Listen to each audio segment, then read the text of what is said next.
Hello guys. Pag-usapan natin ngayon si Richard Gomez dahil nga matunog ang pangalan ni Richard Gomez since bago pa ang eleksyon at talaga namang kahanga-hanga itong politician na to. Hindi lang siya politician, may puso siya sa tao. Bakit?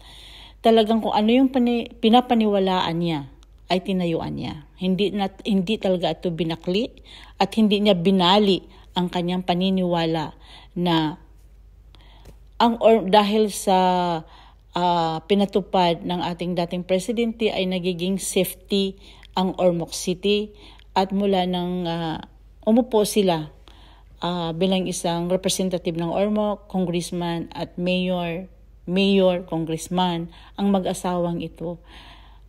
Ang laki ng improvement ng Ormoc.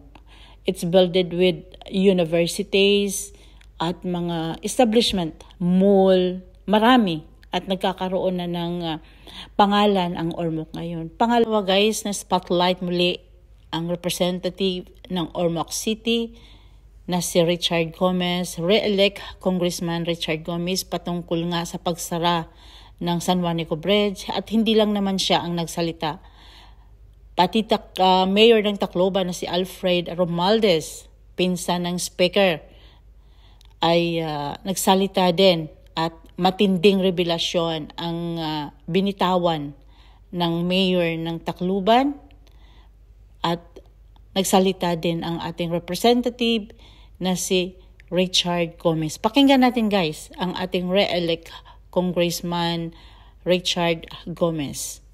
You know, I was once a part of the RDC 8 when I was mayor of Ormoc City. And on a yearly basis, all the problems na kinakailangan natin na ponduhan kung mayroong problema, ito ay laging tinitake up sa RDC. So yung mga regional offices, kung anong kailangan nila, inire-report po yun. I just feel bad that parang pinagbibintangan natin dito ngayon na mayroong neglect ang DPWH. Because in the last RDC, Mr. Speaker, it was brought up that every year, DPWH will report kung ano yung kailangan ayusin sa atin. And also, andun lagi ang San Juanico Bridge.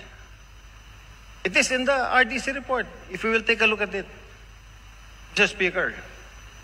So in this investigation that you want to happen, I don't know kung matutuloy pa to this coming week or pagpasok na natin ng 20th Congress, they will tell you na every year, never sila nagka-remiss sa pag-report, sa pagsabi ng San Juanico Bridge, kinakailangan ng i-retrofit, kailangan ng repair, kailangan ng annual maintenance.